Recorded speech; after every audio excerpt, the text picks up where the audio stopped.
Diane in Denmark here. Rah, rah, rah. So today I want to share something that's actually quite personal. Back in 2018, I was 51 years old at the time. I was busy using the Fly Lady system to declutter my home, simplify my life. Complete game changer. But if you watch my early videos, you'll know that wardrobe, clothes, always been my nemesis, and I've been decluttering and never quite got it. And I had an overwhelming amount of clothes. I had clothes stuffed into the wardrobes in our bedroom. I had put them in boxes and bags underneath the bed in the guest bedroom. I had bin bags full of clothes stuffed into wardrobes that we've got down in the basement. It was just overwhelming. And you see me, I keep on decluttering, but something just wasn't clicking. And added to that, I was doing something, I'm sure like many of us in our 50s, were kind of copying what other people were wearing, thinking, well, why doesn't that look good on me? So anyway, I thought, okay, and I really need a capsule wardrobe. Start building a capsule wardrobe. So I went off looking for various systems. How am I going to do this? And the crazy thing was that the more that I spent time working on that, looking at the colours that make me look my best, the fabrics, the details, the patterns, I love a good stripe. Something really incredible happened, that through having a capsule wardrobe, I found that I got my confidence back. And I'm not going to get teary here, but it was quite incredible. I hadn't noticed my confidence had kind of gone missing, but it seemed to bring it back. And I've had my hits and misses along the way. If you've seen my YouTube videos, you'll see I've gone through a bit of a transformation. But I can honestly say now, and this is something I've never been able to, even since I was a child, I never felt pretty, or sometimes I feel like I look put together, but this is the first time in my life that I actually genuinely like what I see in the mirror, and that's just been crazy for me. And what I'm sharing with you today is an interview that I did with Carol Tuttle at the Dressing Your Truth Summit back in 2020. And here in 2023, if you're watching this 10 years in the future, I stand by everything that I said in that interview. And even if you're not into capsule wardrobe or style, stay tuned anyway, because in this video I give my 3 top organising tips for any home. Grab a cup of tea, a cup of chilled water if you're in the southern hemisphere, and settle in. It's an hour long. But if you have felt that you've had a knock to your confidence, or you're just looking for a little boost, especially those of us in our 50s, but even if you're younger, I wish I had known all this years ago. I promise you it's worth the listen. And feel free to let me know your thoughts on this. Are you interested in a capsule wardrobe? What has made you feel confident? Do you have your own system for it? Anyway, I'll let the video roll, and I shall see you on the other side. Okay, here we go.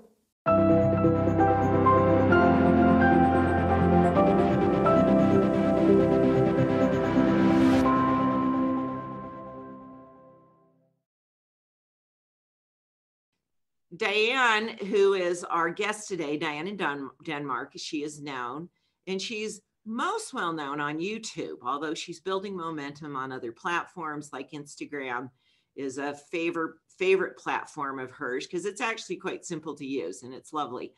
But Diane has no ego, and she is a woman who shares from her heart the genuine experience of her life and what's helped her. It's like the things that have helped her, Diane is very committed in sharing and helping others. And Diane teaches organization, and she does follow a system called the Fly Lady, but Diane's taken it to another level, in my opinion, where she's really incorporated into a lifestyle that makes it a very pleasant experience. But a lot of people follow Diane, not even necessarily to learn the kind of strict guidelines of Fly Lady. They follow her because she will cheer you up, guaranteed. Her engagement just by being yourself adds a cheery note to your day. And it's just a real bright spot on the webosphere in our world today. And she stayed true to that when that's not been easy this year. You have to know, as someone that is putting yourself out there, we've gone through an interesting phase this year of having to really consider staying on message, staying true to ourselves. It's been, I've seen people close down their channels because of the pressure and the challenge it's been. And I've admired her, and I've watched her do that to support, even be a mentor to me, to choose that same, to be aligned with my message and not be irrelevant, but to be current, but not be promoting other people's messages, but to be true to mine as I've been through the years, because I've been online for 20 years and on social media from the very origins in 2004 and 5. And so Diane's been really, really good in that way to mentor me. Oh, there you are. Okay, wave those pom-poms. We want the Diane. I've been waiting a year to do this. I know. Yeah. Oh, that's cute. I would love to give you a hug, Carol, but you know. I know. Good free hug, pat on the back. You look adorable as always. So we're going to learn a little bit about Diane first, because many of you might have noticed that her accent is actually not Danish. You are originally from Scotland, but you're Diane in Denmark. So tell us the short history on how that happened. Well, I left Scotland when I was in my 20s, and I went to work at the Supreme Court of Justice of the European Union, a bit like your Supreme Court, but we have one for the whole of Europe. And I was working for the British judge, Sir David, who's also Scottish. And I was working for the British judge, and my husband, who's Danish, was working for the Danish judge. And we got together, and that was it. And then we came here, we moved here 20 years ago, and started a family. Were you in, where is that base where were you? In Luxembourg. We were in Luxembourg. Oh, nice. Yeah, and the working language is French. And you've become a Danish citizen, is that correct? Now I am, yes. Oh, you have dual citizenship? Yeah, I've got the passport. I'm Danish. That's cool. Yeah. And then you, surprise, surprise, you have become a YouTube and social media star and influencer. Never your goal or ambition, but what inspired you to even start down that path? Well, I was coaching ladies in organization, the Fly Lady system. And I'm a very visual learner.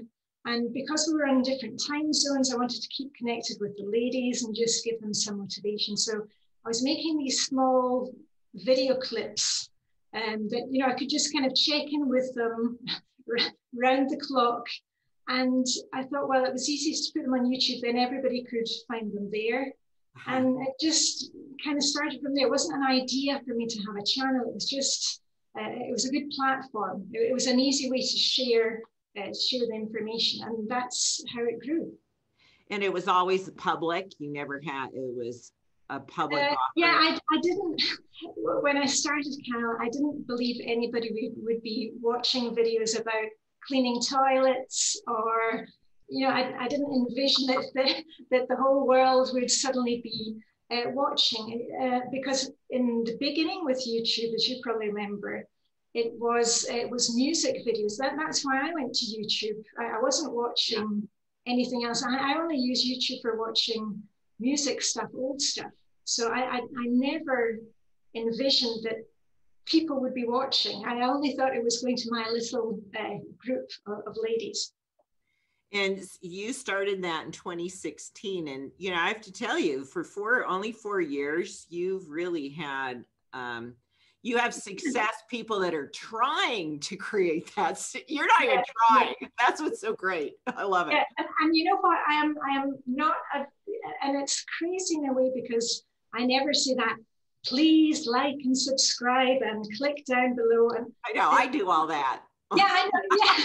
So type 3, but that's not my thing. And also, I don't do that because then people can't say, well, you want me to watch your channel and I can come and say nasty things to you. You know, it's my place. And, and no, you're really clear.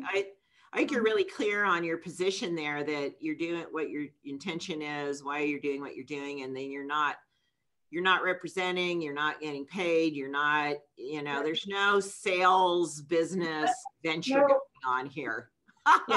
Well, and you've said that would ruin it for you in a way. It would take the fun out of it. Yeah, and I've said to people, you know, it's nice if they subscribe and like the video. I mean, let's be honest here. My videos won't get out to people unless people like them. That's the algorithm in YouTube. Yeah. People, I will be to videos whether people like them or not. I'm there because I can't help, you know, getting things off my chest and sharing the fun things like dressing your truth. That was a whole new, so it's just been a real eye-opener for me. So I only share things that I personally love. When our viewers might be interested, how did you even learn about dressing your truth? I mean, you're across the world from me. What was? Yeah, and I've always, you know, I've always been a clothes horse. I love clothes, but you know, I was ending up with more and more and more. And on the other hand, I was trying to be, you know, organized and have less and less, and that wasn't, you know, I had to get some balance. So I was looking for capsule wardrobe, that idea, and there were 3-4 people completely different corners of the world who had all mentioned dressing your truth. And I thought, what is this? And I'm always, you know, I've got to know what's going on. What is this? And I didn't want to ask anybody about it. So I was on the internet, and that's how I found you. So it was a very random thing. And the thing that I loved about it was that it wasn't just the colors. You know, I had done that before, you know, with one of the other things, but actually the styles and the energy, that was something that really caught my interest. It was just very interesting. Mm-hmm. Then you originally had profiled yourself as a type 4. Tell us a little bit about that journey. Okay, well, to be honest, when I stepped in, how did I never asked? I had done that kind of dance of, you know, was I type 1, was I type 4? And I had profiled myself as a type 4 because I liked more structure in everything. And what had happened was, I think, we had serious family illness. Mm-hmm. And I wouldn't go into here what it was. And over a certain number of years, you know, when everything in your world is kind of chaotic, the only thing I could control was, you know, my hair, my look. And I can actually pinpoint a day when I went to the hairdressers and I kind of went to the very strict hair. I can remember it very, very clearly. And I had no idea about dressing your truth back then, but I can see now that I had subconsciously let my secondary energy, the 4, take over. And it was just a way to kind of protect myself during the family illness, that I could have my daily routines and everything had to be in a certain order. So I think that's why it happened. But I do like feeling like life had there were so many things you couldn't control that were so profoundly life changing. You defaulted to kind of doing overs and then controlling what you could. Yeah, and that's then when you stepped in, because I was doing. I could see the type 1. I mean, you know, I didn't think about it at the time myself. Of course, I had the pom-poms. But many type 4s that start a video with pom-poms. Let me just tell you that. Okay. But I do have a very good work ethic, and I am the 4 is very strong within me, and it will always be strong within me. But you helped me to see that, you know, I had lived with the type 4, you know, that controlling me for so many years. But I can only describe it like a kind of an umbrella. I had used the type 4 to kind of shield me from what was going on around me. But you taught me to see that, you know, I could take down the umbrella. I didn't need, you know, that type 4 being in the driving seat any longer. I could let the type 1 come out. And of course, in the first couple of months, it was like being let out of, like a jack in the box. I was suddenly out of the box and it was crazy. And of course, now I've had a couple of years. Yeah. And now I feel very, very, very balanced. Very, very balanced. What just even that comparison, and what do you notice is better for you that you've really aligned with your true nature? I'm just happier every day, and it's funny because in the beginning I thought there would be a big change with the clothes. You know, I thought perhaps right to different styles, and actually my style is the same. The colors are lighter. You know, I'm sticking to the tints. But like Marcy, you know, one of the experts, she was talking yesterday in one of the breakout things. She's very much 1/4. Does a lot of the color blocking. I don't need much in the way of pops of color, and I prefer to keep it to, you know, nails, lips. But I feel lighter, and I feel as though my personality comes out more, that I'm lighter on screen. And I've had a lot of comments on the YouTube channel. You know, the first couple of months, people weren't happy about the change. They thought... But they didn't want you selling out to someone else. Yeah. They wanted Diane to be true to Diane, because that's what you... Yeah, but they kind of help move them through it to say, no, I'm even more Diane than... Yeah. They thought I was hijacking you in some way. Yeah, they didn't like that. But now I have to say that when I compare the comments on videos, you know, 3 years ago, and sometimes I cringe when I look at the outfits, but that's how I was living at the time. And the comments then were, oh, I love your necklace, or I love your jacket. Right. And now the comments that I get are, oh, Diane, you're so like a breath of fresh air. I get that all the time. You look fantastic, aging backwards. What's your skincare routine? And it's like nothing. It's DYT. That's what it is. Yeah, I'm glad you were really diligent in moving through that space when you had so much commentary about, what are you doing? You need to be yourself. Yeah. And those ladies, tell you what you know what, Kat? I have a list of about 200 names of ladies who are now, but the style guys are in the group. So, we all the time, we acknowledge. I mean, it's just, we're so, a lot of gratitude for your putting us out there, because so many of there's many women, there's women here that learned about it from you. So we're grateful for that. Now we're going to talk first about, you're known for household organization. You make cleaning toilets fun. You know, you bring that cheeriness to your household management. And so I asked you to come up with 3 tips to keep your household organized. Then we're going to talk about your 3 tips on how to stay true to yourself. And you've had to learn that, as we all do when we put ourselves out there, because, you know, we get this crazy commentary coming back at us that says we should alter who we are isn't okay. And you're like, whoa. Yeah. You grow a thick skin over the years where you're like, I don't know.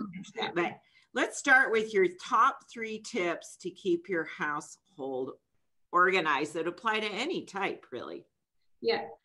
Well, first of all, I thought this would be a good subject to talk about, because especially right now with the current world situation, we're all feeling a bit kind of perhaps unsettled. These are challenging times. And the first point is to find some daily simple routines that will keep your household running.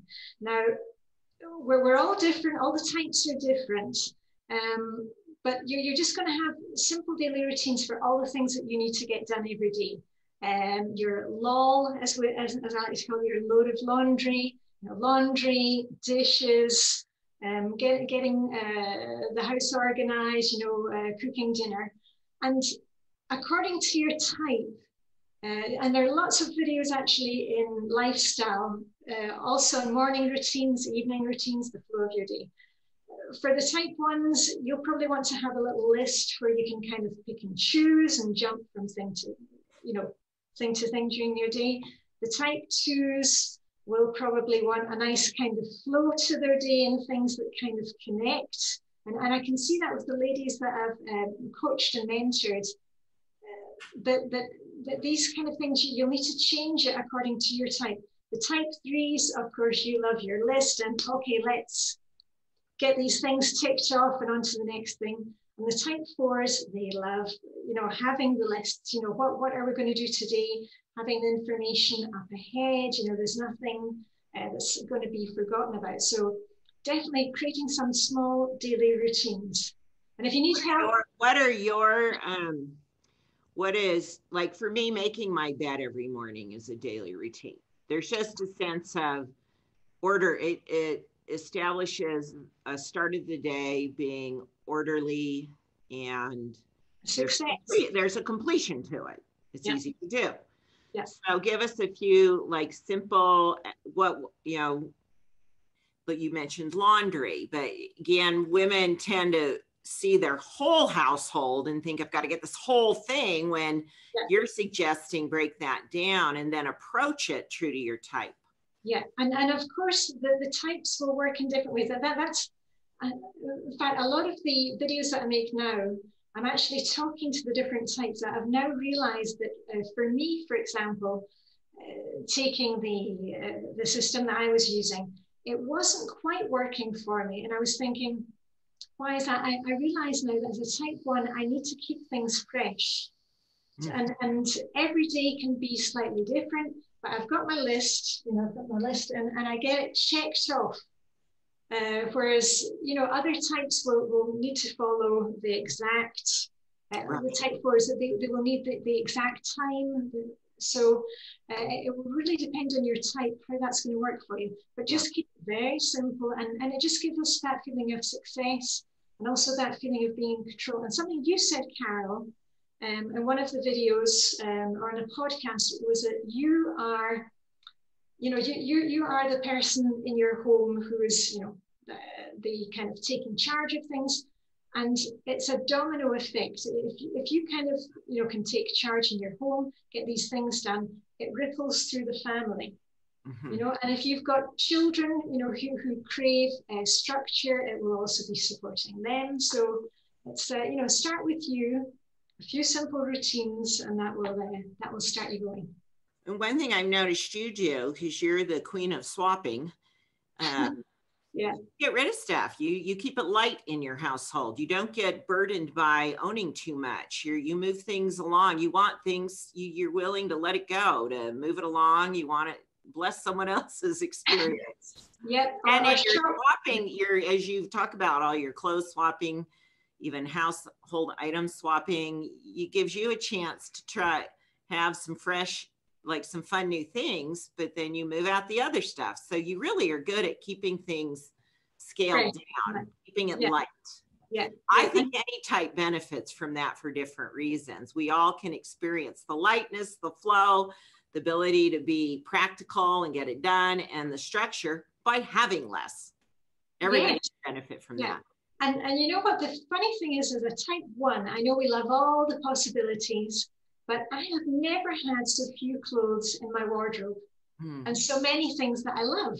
And the more I get into it and recognize my secondary, I can really let go of a lot of. I started buying things from used clothing sites because, and letting, move. I just, my volume of clothing for recording purposes is much bigger the need than my personal desire of what I want to own. I'm like, I don't want I counted last night. I own 12 forms of a denim jacket.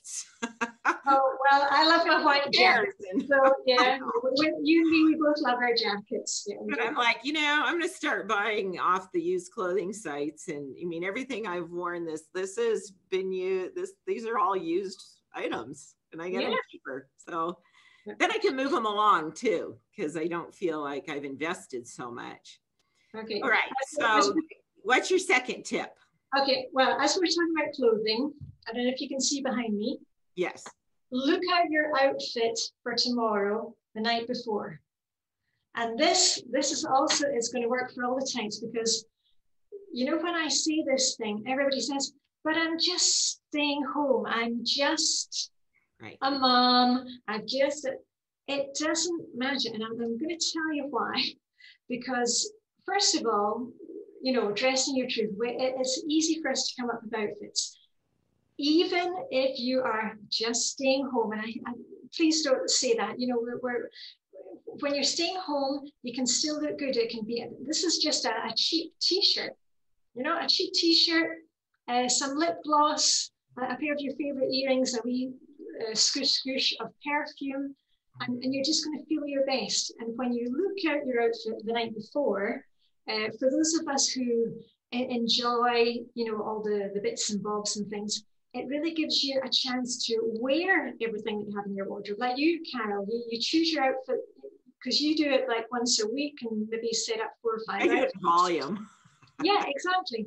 And it really gets us out of that rut of wearing the same old, because we don't have time. I mean, your mornings, most women have people they're living with. Yeah, and this has happened to me that, you can count on it that the very day that you don't have your outfit ready to go, some emergency will happen in the morning. I've had this happen to me, and a friend called and said, can you drive us to the emergency room? Something has happened. I had my outfit ready to go, where my car keys are, there's petrol in the car. So you never know what's going to be around the corner. I've also had friends who had a house fire, had to climb out of the window during the night. So, for many reasons, whether it's, you looked good when you were climbing out the window. Yeah, and also the type 3s, you've got your outfit ready to go, you are ready to hit the ground running, get into those projects. And I'm not talking about, wearing a tiara and a ball gown. If you've got a weekend project coming up, look out your painting duds. But it's just that fact of kind of, you're already ahead. It's like your intention setting. You're already set up the day. How much time does it take you the night before? How much time? 2 minutes. And are you doing it right before you go to bed? Are you doing it earlier in the evening? No, before? I actually do mine when I'm putting away my laundry, usually in the morning. When I'm folding the laundry and putting away laundry, that's when I put out my new outfit. I don't do it last thing at night because I am tired. Yeah, that's what I wondered. You're too tired to do it then. Yeah, but if you are working outside the home, I suggest that you do it as soon as you come back home, get out of your scrubs, and then immediately put out your next day's clothes. So it only takes, well, I imagine with dressing your truth, because it's so easy to put an outfit together, 2 it's minutes. a lighter 2 experience minutes. as well. Yeah, 2 minutes. That's great. Yeah. Then, and also, you're not walking out the house with one black shoe and one blue shoe, because it's very dark here in the mornings. So I've heard a lot of people, they get to work and they've got 2 different shoes on. So do it the night before. Or one earring on. I've done that just because you thought you put both in, but you went and got busy doing something else. So number 3, what's your third tip? If you're kind of unhappy with the state of your home, you've really got to identify what is it that is your challenge. Is it keeping the house clean? Do you actually have a system, days of the week where you do it, or times of the day where you do your cleaning? Is it the order in your house? Have you just got too much stuff? Have you got too much clutter? Maybe you need a new paint. You need a fresh coat of paint. Who knows? That. Yeah, and just identify that what is it that's kind of making you feel down? Why is it that you're not happy, with your home or what's going on? And then once you've identified that, then I'm there with YouTube videos to help you through the process. But find out what motivates you. And that's the biggest help I can give you is find out what is your motivation, what is going to help you get your cleaning done, or the same for your daily exercise. Is it listening to a podcast? I listen to the Child Whisperer one. I love that for when I'm doing my clinics because they're normally around 15-20 minutes, and that is great for me. Maybe you love music. I listen to music all the time. That's a great motivator for me. Or maybe it's just checking in with a friend, having that kind of list where you're checking off, giving yourself a sticker. Find out what motivates you, according to your type. And then you like the giving yourself a reward at the end of the day or the week. What's that look like for you? What is? I think it's really, really important to focus in on that self-care every day. I've actually got a bingo card, and once a week I write down a few ideas, and it changes by which zone we're working on. And it's just something as simple as getting to bed early with my book, or putting a fresh flower in my office, or just a little bright spot in your day, because you can have a bad day, but you can always find a good thing in every day. So it's just, or when I'm sitting watching the television, I've got my little pamper basket, I can be putting on some hand cream. So just a little thing for you every day, where we're not talking about going to the spa for the whole day or spending money. Right, they're these simple, like, I love that, just the fresh flowers. Like, yeah, that's an acknowledgement. It's a self-care. And here in Denmark, it's very, very dark here. We get like 6 hours of daylight in the winter, which is not a lot. And I often, when I'm getting ready in the morning, I've got the candles going. I shower by candlelight, and it takes 10 seconds to light a candle, but it just gives you that feeling of you've done something for yourself. Oh, I love that.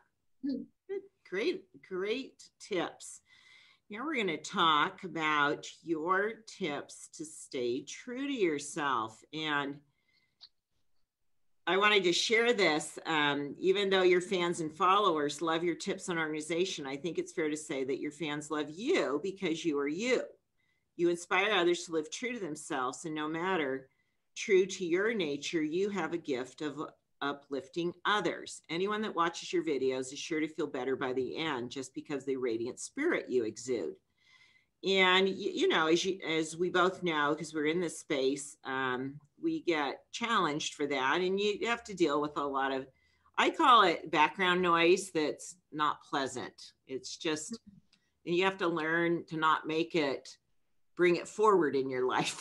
You have to keep it background. You're like, you know what? I can't let that deter me or give it any value. But let's start with your first tip of staying true to yourself. Well, first of all, I remind myself every day of the gifts of my type. I'm a type 1, and in one of your books it does say cheerleader. That was like, oh, how did I miss it with the pom-poms?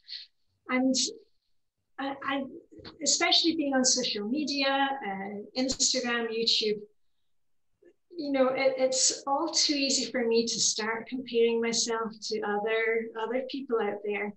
And I have to say to myself, no, Carol says I am this, and these are my gifts. And I'm not going to be, I can look at other YouTubers.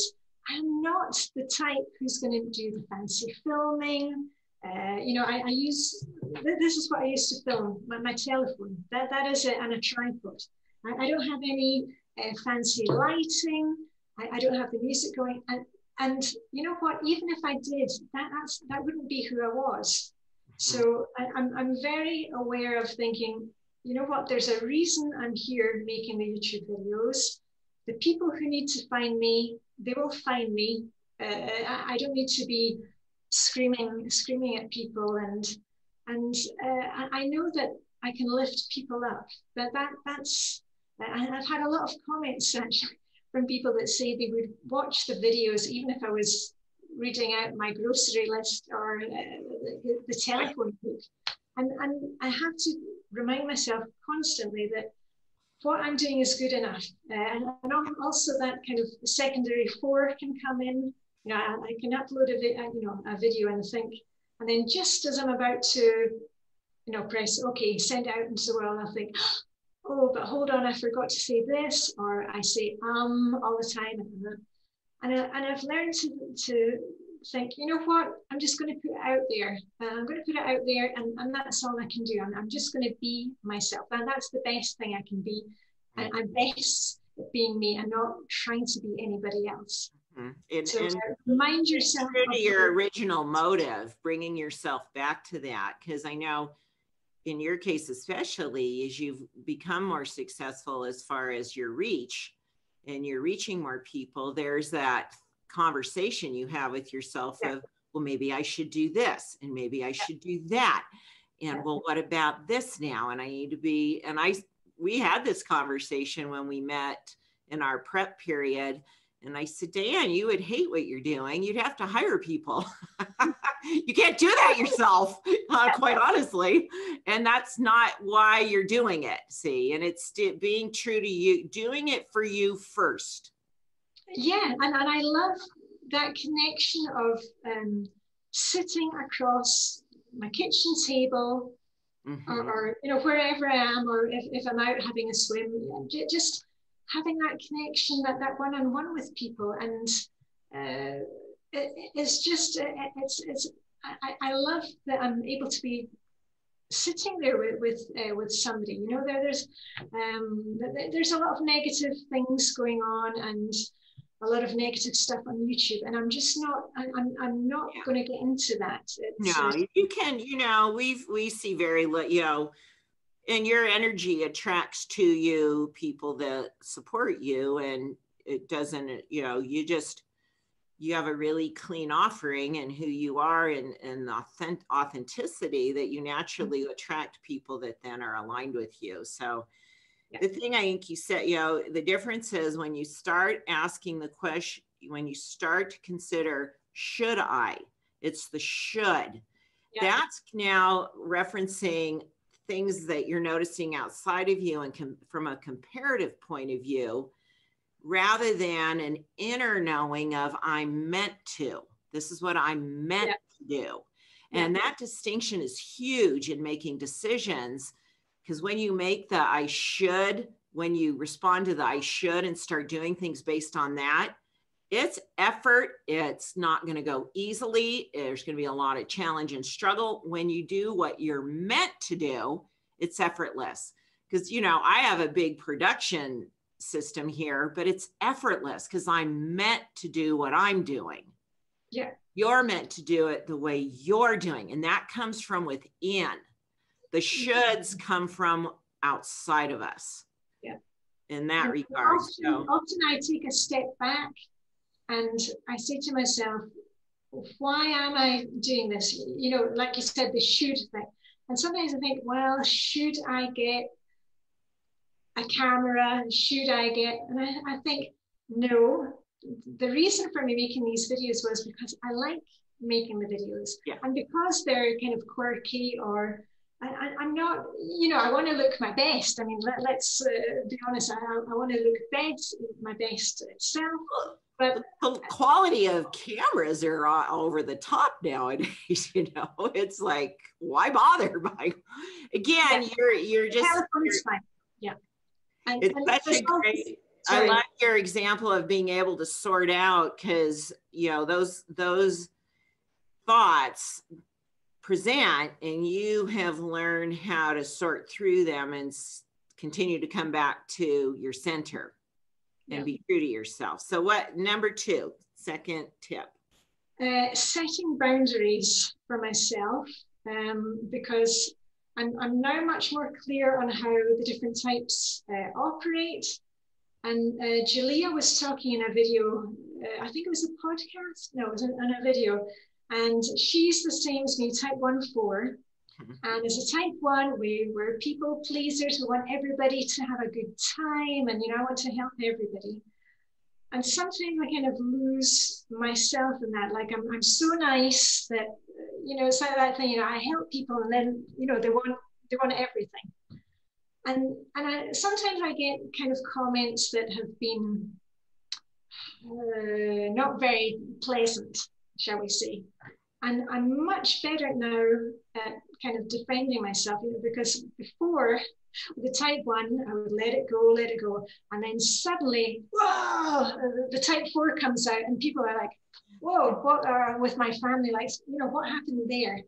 And of course I can't do that on social media. So it's kind of been in the background, but I'm much better now if somebody says something which does, hurt my feelings, either I would just, actually respond to the person. I hate confrontation. I'm not good at confrontation, but I'm learning to set my boundaries, because that doesn't help me. If I'm on, for example, YouTube or Instagram, and somebody says something, I'm now kind of empowered enough to say, you know what, that's crossed a boundary with me. And I will, I wasn't keen in the past about deleting people from my channel, but now, it's my happy spot. I won't have anything that's really negative, or there's some nasty stuff out there. But anyway, that's the nature of the game. But you've learned to use your voice in a civil way to set a boundary and say that's not okay. And to really stay true to your own. And you're very respectful of people that, and I've learned to be that in that man. You're free to you do what's you do what's right for you. You don't even have to be here. Why are you following me? I don't understand. Yeah. Well, that's why I like Instagram. There's not so much of that kind of negativity. YouTube is sort of the black hole of the worst commentary, and we delete it. We just get rid of it. It's just not. Yeah. Well, it took me a long time. And I don't like my fans to have to defend me and go back at a person, and they will. I will have the most traumatic, and you do too. They'll stand up for you. But then that gets ugly, but I just battle going on in the comment thread, and you're like, no, we're really going off course here. Yeah, and of that kind of spinal flush thing, that I have used that so many times. And sometimes a comment comes in, it's like, and I'm not going to let it affect my day. I'm like, oh, spinal flush, and then zip myself up, and I'm in my little bubble again, my little happy. Well, you grow with this. You've been putting yourself out there, but you've just been it's grown so quickly, but you've only been there for 4 years.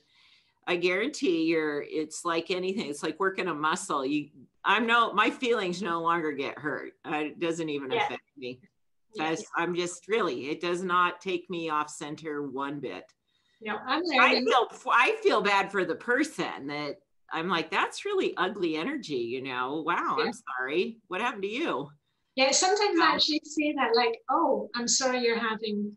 Sorry things aren't going so well for you, but that you would even take time to say it, I'm like, really?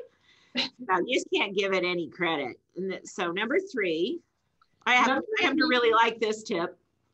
Okay, keep dressing your truth. And it's just something, even if, I'm having a bad day, I feel good, and when you first said to me, Carol, I was a type 1, and we have this thing about being cute, type 1s are cute. That really didn't sit well with me. I was like, oh, I don't want to be cute. A comic reaction by type 1s. Yeah, and I'm 53. And when I first thought of that, because if you're newly clue bombed as a T1, keep going. It's a learning curve.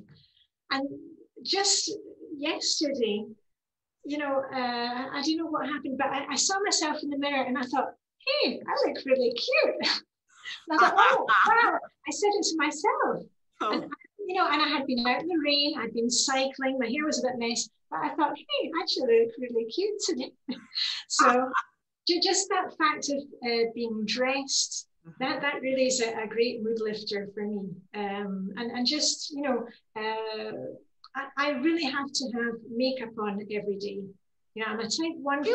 You wear a very light application of makeup. Yeah, I don't do eye makeup, but I've got to have lipstick and right. you know, color on the nails. That's what I enjoy, and that just makes me feel good. And even if I'm, you know, going out in the garden, I have my lipstick on and my good nails because I want to look good, even in the garden. Well, it's an interesting kind of phenomena that there was this attached to kind of beautifying yourself, or, you know, using lipstick, makeup, that somehow that had to be connected to an event.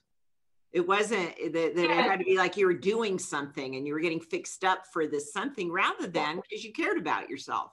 Yeah, it makes I love myself and I enjoy it. You know, that really should be the motive.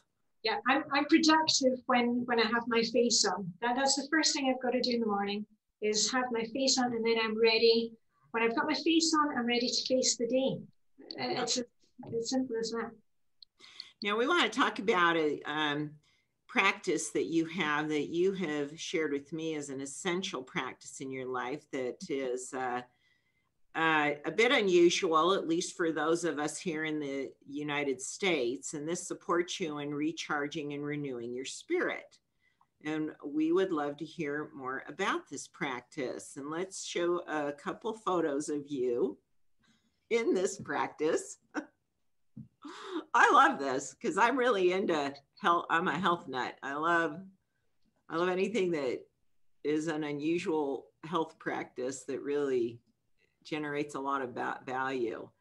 Here you are with some friends at a swimming competition, and how cold is it out right there? It's like warm. It's about 5 degrees Celsius, which is in the 35, 40 F. Yeah, around 40 degrees Fahrenheit. Yeah, something like that. Now, this is not the tropics. And you're in a natural, that water is not heated, is it? It's a lake in Slovenia. It's in Bled. Yes. Yeah, my son lived in Slovenia for 2 years, and I've actually been there. That is a gorgeous, gorgeous countryside. And let's show the other photo of how you show up to do this practice. Okay, tell us what you call it and what you're about to do here. Okay, well, I am a winterbather, and winterbathing is, we swim all year round in Denmark, usually naked. We swim all year round, and this is me with my besties. That's my bestie in the middle, who's a type 2, and my bestie who is a type, we believe she's a type 3, 3-2. Anyway, that's me, 1-4-2-1-3-2. And we swim all year round in the Danish Sea, even if there's snow and ice, especially when there's snow and ice. And we meet every morning where we bike down there on our bikes. And whether there's rain, snow, we're out there every day. And after we've had our swim, we have a cup of tea together, talk about the world situation. It's like a little psychological chat for the day. And then that's how we start the day. And I'm curious, do you jump in or do you gradually get in? No, you don't. Or... No, you don't jump in. You do jump in. No, you don't. Oh, you don't? No, absolutely not. And please, if anybody's going to try this, number one, never, ever, ever swim alone. Okay? And because it sounds kind of like a fun thing to do, but we're not foolhardy. You've got to know the body of water where you're swimming, you know, be checked by your doctor first, all those kind of things. But you slowly walk into the water, whether it's from the water's edge or from the bridge, from the jetty. And there are all different ways of doing it. Some people are just down and up. Others, we like to swim around a bit as much as we can. And the reason that we don't wear swimming costumes is that, especially in the winter, it can be well below freezing. You know, it's blowing a gale, wind chill. It can be like minus 15 degrees Celsius. And you don't want your body to cool down too much. Also, the swimming costume would freeze to your body. Right. So it would fall. Yeah, I didn't think of that. But also, but mainly because I want to ask how many would do this. Can we? Okay, I would do it. That's the one thing we didn't do when I was there. We had so many next time done, and I'm like, I have to go back and do this. You do. Fully up my kind of stuff I love. What are the benefits? Well, and I have to say here that Danish people don't do it because of health benefits, because winter swimming is really, really in the news right now because they've done a lot of studies. It helps people with the onset of dementia. It's very, very toning for the skin. Of course, it's very uplifting, endorphins. But the Danes don't do it because it's a health thing. I always talk about it as being extreme mindfulness. And the number one question that I get from everybody is, how long are we in the water? Yeah. Because you asked me that as well the first time. So, how long are you in the water? If you're asking how long you're in the water, you're missing the point. It's not sea swimming, you know, the competition that I took part in, that is an event where you are swimming races. The winter bathing, being out every day, it's mindfulness. As I said to you, it's very dark here in Denmark in winter. And just that fact of being out every day, you're down at the sea or in the lake, and you're with a friend or friends or a group of people, and it's just that being at one with nature. It doesn't matter what is going on in your life, what is going on in your head. It's that complete mindfulness, being in the moment. It's actually quite spiritual. Some mornings, it's like saying to somebody, you know, how many yoga positions did you do today? It doesn't matter. You're just there in the moment. But as I said, the Danes, they don't do it because it's good for the health. It is good for the health, but that's not the reason why we do it. So it's not a typical type 1 activity. You could see where a type 3 would be drawn to this because it's a challenge and it's intense. No, why do you love it as a type 1? Well, actually, Carol, I'm a member of a bathing club. We are 3,000 members. There is a 10-year waiting list to get into the club. It's super, super popular here. Wow. We have so many clubs in Denmark. And there are all types at the club. And that's something that's quite fascinating.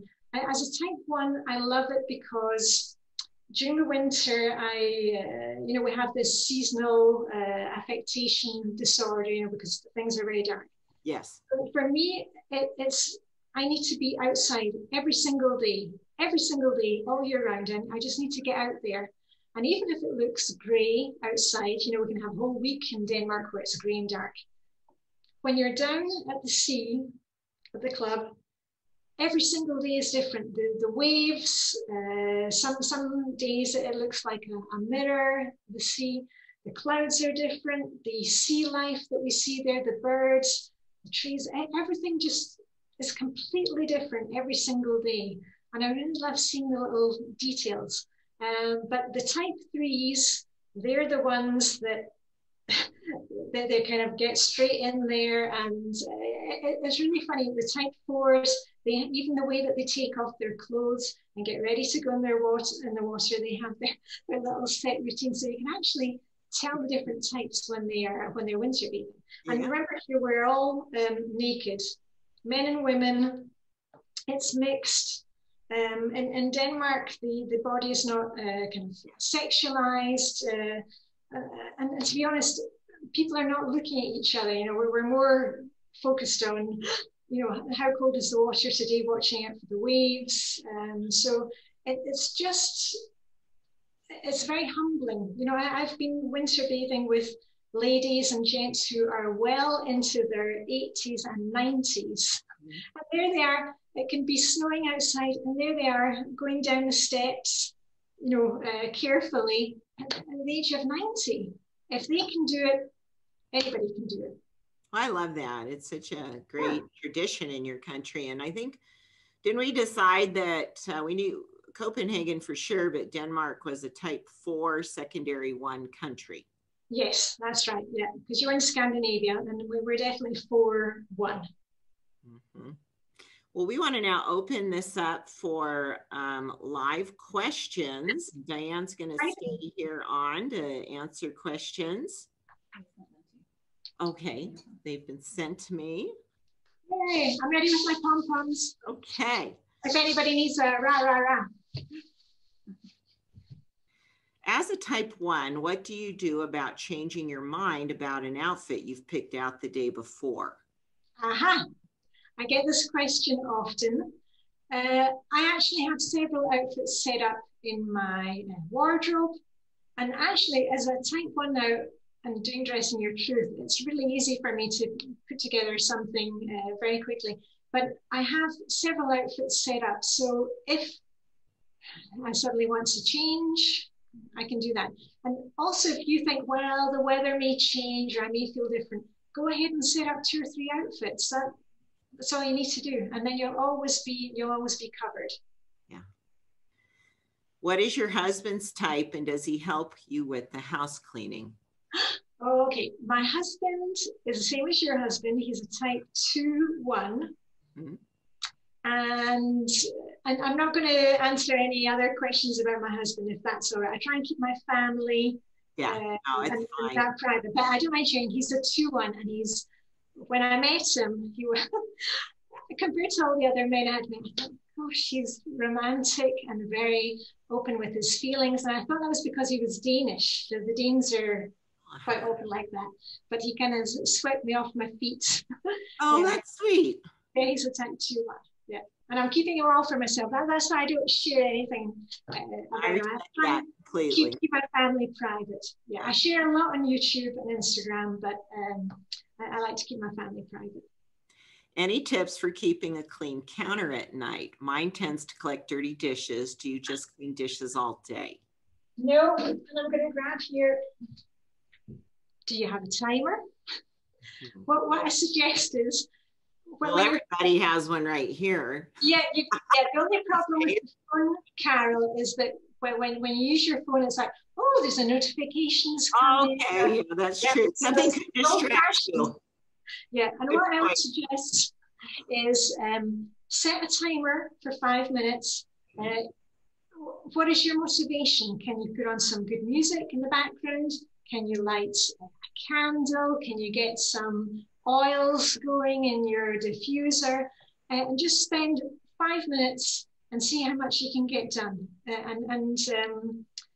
You can call it a pupa, which is P-U-P-A, pick up and put away. Anytime you're kind of feeling kind of overwhelmed because you've got too much on your desk, you know, in your office, set a timer for 5 minutes and do a quick pupa. Pick it up and put it away. And I bet you if you use the timer, it will really keep you focused in instead of, oh, you start doing something else. You've got a countdown going. And if I know the type 2s, because my bestie's a type 2, she really does not like the timer. Use one song on the radio. Oh, good idea. Do it by the length of the song.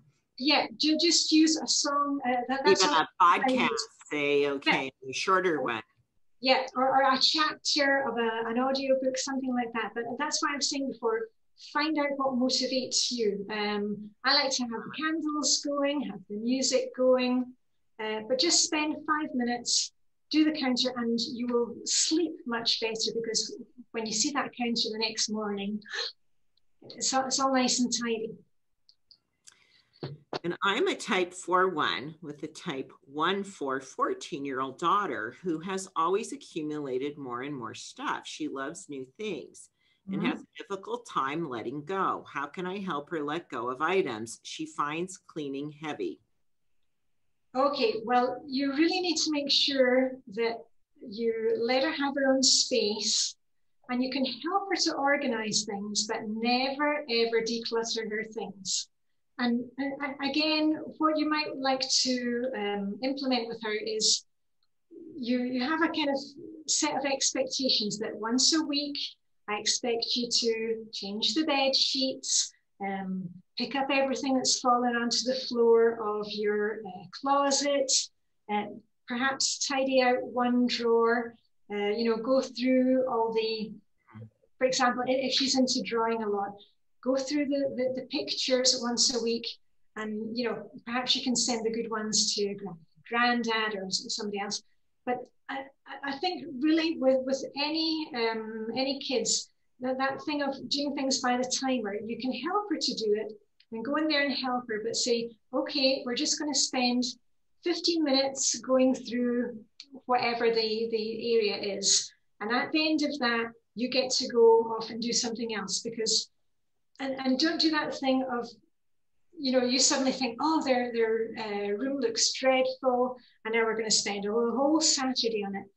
Especially if she's a type 1, she wants to get on and play. You have to say to her, okay, we're just going to do this for 15 minutes, and you'll find that she'll quite happily work along for the 15 minutes if she knows that you are going to honor her and say, okay, at the end of 15 minutes, you let her go. So try the timer to, or 1, 2, 3 songs.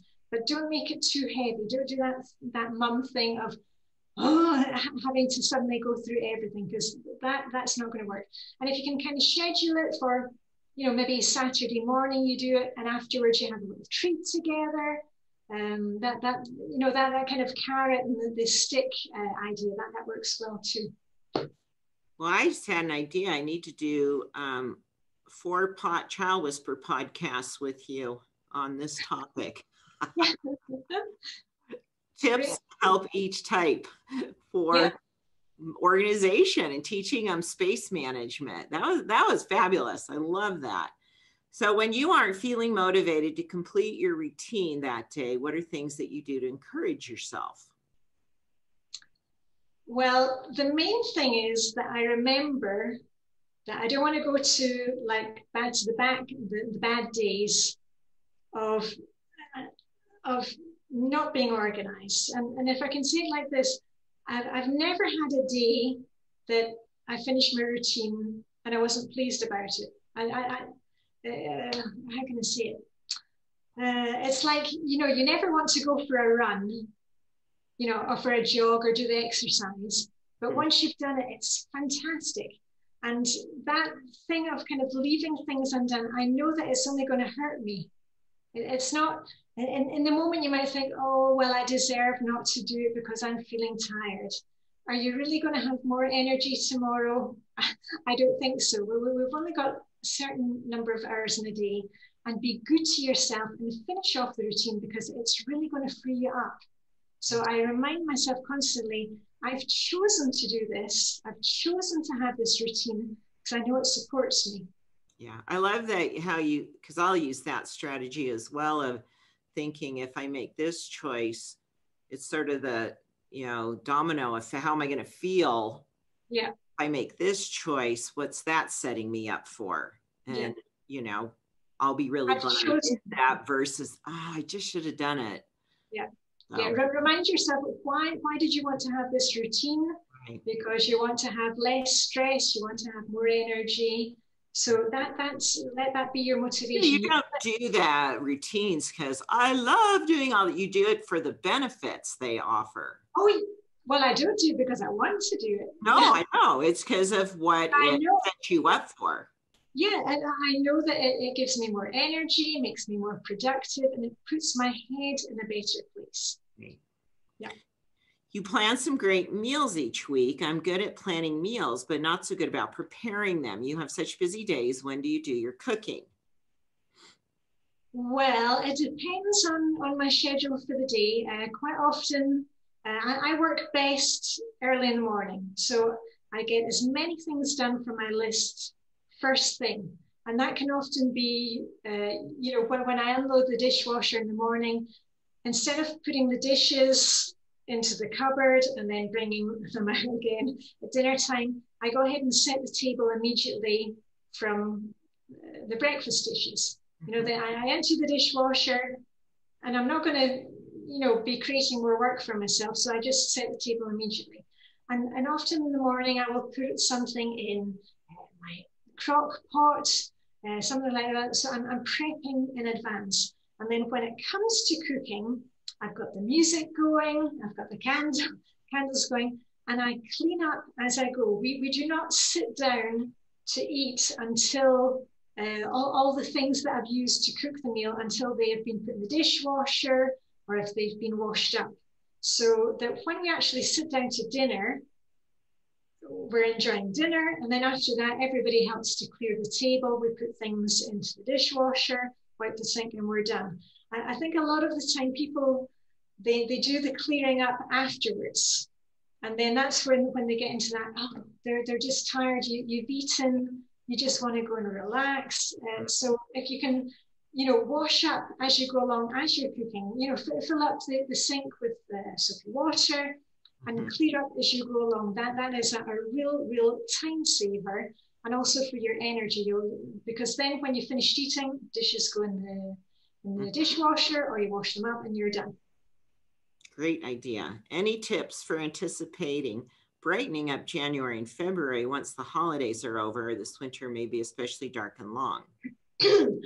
Well, in Denmark, you'll have some videos on that, won't you? Yeah, well, January, February. we live for the hygge here in Denmark. Hygge is the Danish art of making everything cozy and enjoyable, just sharing a moment with a friend, drinking your cup of tea out of perhaps a family heirloom, you know, a china cup. And it's that very fact of being good to yourself every day. January, February for us, those are the darkest, coldest months. Not December, actually. January, February, those are the days that we really get snow. It can be very, very cold and dark. And it's just that fact of creating a kind of a cozy home for yourself. And it's not all about the, you know, the blankets, but just doing something good for yourself every day, even, you know, even in the summer, even in the winter. It all comes down to that. But if you can get some good lights, you know, one of these SAD lights, those are very helpful. Watch what you're eating, make sure that you're, you know, feeding your body correctly, so that the winter doesn't kind of get you, and plan something to look forward to. And that's part of my weekly planning, is that I'm always planning something to look forward to, especially in January and February. Things are a bit quieter. Maybe you can plan a little online meeting with Zoom meeting with some friends, some DYT friends. Just plan ahead for it. Now you have, do your children know their types? You know their types. I think you have a type for daughter. And that was one of the fantastic things about your book. I'm always telling people about this book because it's really helped me to connect with my kids. You know, my children are now 18 and 20. I have a daughter who is a type 4-2. And I have a son who is 20, and he is a type 1-2. And I've always known that my son and I, we're on the same wavelength vis-a-vis humor, kind of, we're kind of bright sparks, and that my husband, who's a type 2-1, and my daughter, who's a type 4-2, they have a real connection. Things that they find funny that my son and I were like, what are they laughing at? And it's really, really helped me to bond with my kids, and also to support them through high school. My son has now got his own apartment in Copenhagen. He's left the house. So knowing my kids' type has been huge for me, because especially as a type 1 mother to a type 4 child, Quite often I think, gosh, who's the adult here in this relationship? Because my daughter, she's all the big words. She's super clever. She's going to save the world. You know, she's going to be working in something like World Health Organization, UNICEF, something like that. We finally found an activity that she really enjoys. She's super into martial arts, loves martial arts. And guess what? When we read the book, it was like, type 4s love martial arts. It's like, yes. Oh, good. Does she dress her truth? She makes fun of, she's a type 4. She makes fun of, the energy system, but she does dress her truth. And when we're shopping now for things for her, I can immediately spot things and say, how about this? And she's like, oh yeah, that's really nice. So she has a very, very modest wardrobe, but she loves the things that she has. So that's been fantastic. Yeah. Last question. How did you find your journey to what you were meant to do? Do you feel like your gifts, your journey was different in different stages of your life? And what advice would you give to others trying to find their unique gifts to bring to the world at different stages in their life? That's a fantastic question, because it's something I kind of associate, I don't know, maybe type 3s, like knowing what you're supposed to do and finding out all these self-help books and what is your mission. And I think I've just kind of stumbled upon it. And I think it goes back to that thing of being true to yourself. I think when you know you're on the right path, it will present itself to you. Like you said, sometimes you get those ideas and it just comes. It finds you.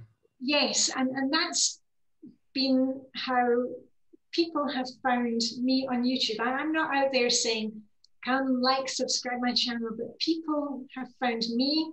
And in that, I've also found what I enjoy doing. And the more that I do things that I love doing, I keep on taking a step back and saying, I know everybody else is going down that path, but do I want to go down that path? Mm-hmm. That should thing.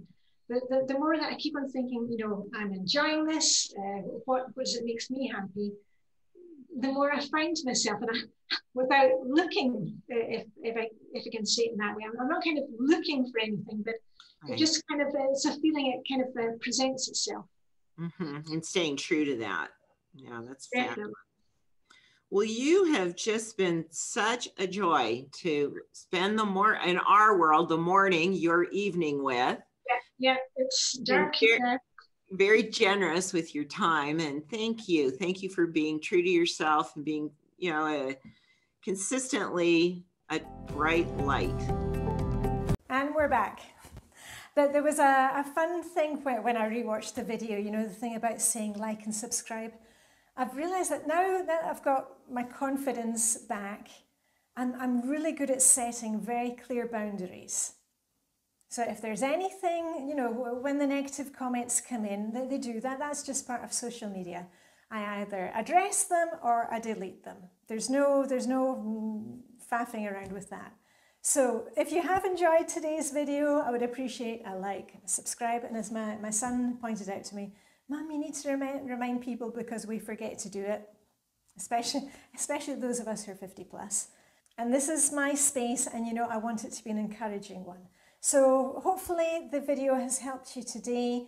Maybe you were just looking for some information about capsule wardrobe. Maybe you're looking for some information on how to organize your home. If you're ready to try out Dressing Your Truth, there's a free course. I'll put the link down below, dressingyourtruth.com. And otherwise, I shall see you very soon. I am visiting my mum in Edinburgh at the moment, my dear old mum, so I shall see you after that. All I've got left to say is live long and prosper. May the capsule wardrobe hygge be with you. And I'll see you very soon with a rah, rah, rah. Okay, bye for now.